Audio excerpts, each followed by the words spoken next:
বাসায় যদি এরকম একটা মজাদার কেক বানানো যায়, দোকান থেকে কিন্তু আর কেক কিনে খাওয়া লাগে না। বিসমিল্লাহির রহমানির রহিম। আসসালামু আলাইকুম। বাসায় এত সুন্দর একটা কেক বানাবো।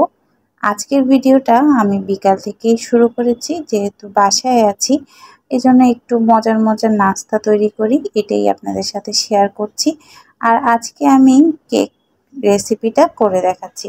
আর এটা হলো খুবই মজার কলার কেক।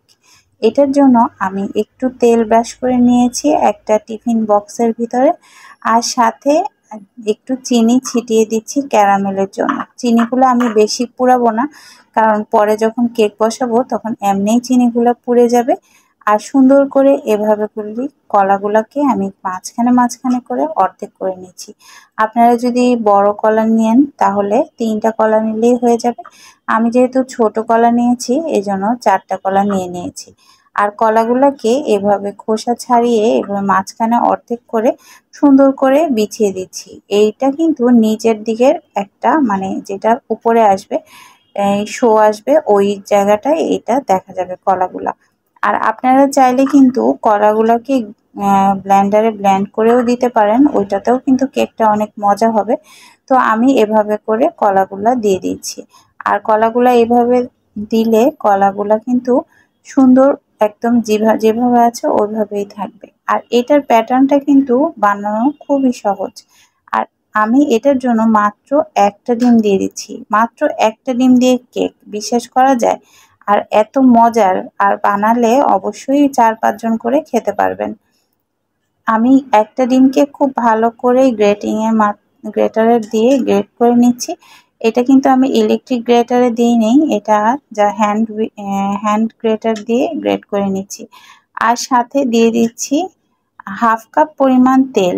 এটার পরিমাণটা একদম এক্স্যাক্টলি যদি যেভাবে দিয়েছি ওইভাবেই দিতে পারেন, তাহলে কিন্তু আপনাদের কেকটাও এরকম ফুলকো হবে, মানে ভিতরটা একদমই নরম আর বাইরেরটা ক্রিস্পি, মানে একদম শক্ত, আর ভিতরটা একদমই নরম। দেখতেই পাচ্ছেন কিভাবে ডিমটা দিয়ে আর তেলটা মিক্সড করে নিচ্ছি। আপনারা যদি চান চিনিটাও আপনারা আলাদা করে ব্লেন্ডারে ব্লেন্ড করে এখানে মিশাতে পারেন। আমি কিন্তু আস্তেই মিশাবো, আর আস্তে আস্তে এটা আমি মিক্সড করে নেব। আর সবচেয়ে বড় কথা হলো এইটা যখন তৈরি করব তখন যদি আমরা একটু রেস্টে রাখতে পারি কেকের মোলটা, তাহলে কিন্তু আপনি অনেক কেকটা কিন্তু অনেকই স্পঞ্জি হবে আর ফুলকো হবে। আর এই যে আমি এখানের মধ্যে 1.5 কাপ পরিমাণ কিন্তু ময়দা দিব, আর একটু একটু করে দিয়ে দিচ্ছি, একসাথে দিব না। আর মাঝখানে আমি একটু বেকিং পাউডার যেটা ওটা দিয়ে দিয়েছি। বেকিং পাউডারটা দিলে কেকটা একটু নরম হবে এবং ফুলকো হবে, যেটা মানে কেকের মধ্যে আমরা দেখতে পারি। আর এভাবে করে চিনিগুলাও দিয়ে দিলাম। আর এখানে কিন্তু 1 কাপ পরিমাণ দুধ দিয়েছি। যেই কাপের পরিমাণে আমি আটা দিচ্ছি ওই কাপের পরিমাণেই কিন্তু আমি দুধ দিয়ে দিয়েছি। আপনারা দেখতেই পাচ্ছেন সবই কিন্তু মেজারমেন্ট কাপ একই রাখছি আমি। তো আপনারা যেই কাপেই আপনারা দুধ দিবেন ওই কাপেই 1.5 কাপ পরিমাণ আটা এবং ওই কাপেই 1/2 কাপ পরিমাণ তেল দিয়ে দিবেন, তাহলে আপনাদের মেজারমেন্টটাও একদম পারফেক্ট হবে। আর এই যে লাস্ট ফিনিশিংয়ে আটা দিয়ে এটা একটু গ্রেট করে ভালো করে রেখে আসছি বাসায়। এর মধ্যে আমরা একটু ছাদে চলে আসলাম। আপনারা আজকে ছাদে দেখতে পারবেন মজার একটা জিনিস, যেটা কিনা মানে দেখে আপনাদের মনটা ভালো হয়ে যাবে। তো এই ছাদের এই জিনিসটা দেখানোর জন্য আমার সাথে একটু থাকতে হবে। এই যে, আর অবশ্যই লাইক কমেন্ট করে সাবস্ক্রাইব করে রাখবেন, পাশে থাকা বেলটা অন করে দিবেন যেন নেক্সট ভিডিওটা চলে আসে।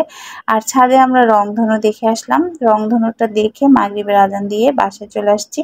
এর মধ্যে গ্রেট করা যেহেতু আমার সবকিছুই মিশানো আছে, তো আমি জাস্ট খালি বাটির মধ্যে মোল্ডটা ঢেলে দিচ্ছি, মোল্ডের মধ্যে ঢেলে দিচ্ছি। আর এই যে ঢেলে আমি এভাবে করে এটাকে একটু ঝাঁকিয়ে নিব, যেন সব গুলো একদম সুন্দর করে বসে যায়, কোনো বাবল ভিতরে যেন না থাকে। তাহলে একদম কেকটা ভিতর থেকে একদমই নরম এবং স্পঞ্জ হবে। আর এই যে দেখতেই পাচ্ছেন খুব সুন্দর করে আমি একটু বাড়ি দিয়ে নিয়েছি। আর এটা আপনারা এইভাবে করে তাওয়াতেও দিতে পারেন, আর না হলে কিন্তু পাতিলেও দিতে পারেন। আমি দুইভাবেই আপনাদেরকে দেখিয়ে দিলাম।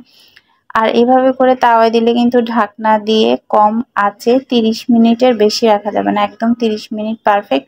আর পাতিলে দিলে এইভাবে করে ঢাকনা দিয়ে 30 মিনিট পর আমি দেখিয়ে দিচ্ছি কেমন হয়েছে। দেখেন একদমই আমি একটু ছুরি দিয়ে এখানে ভিতরে একটু ঢুকিয়ে দেখিয়েছি, একদমই ভিতরটা শক্ত হয়ে গেছে।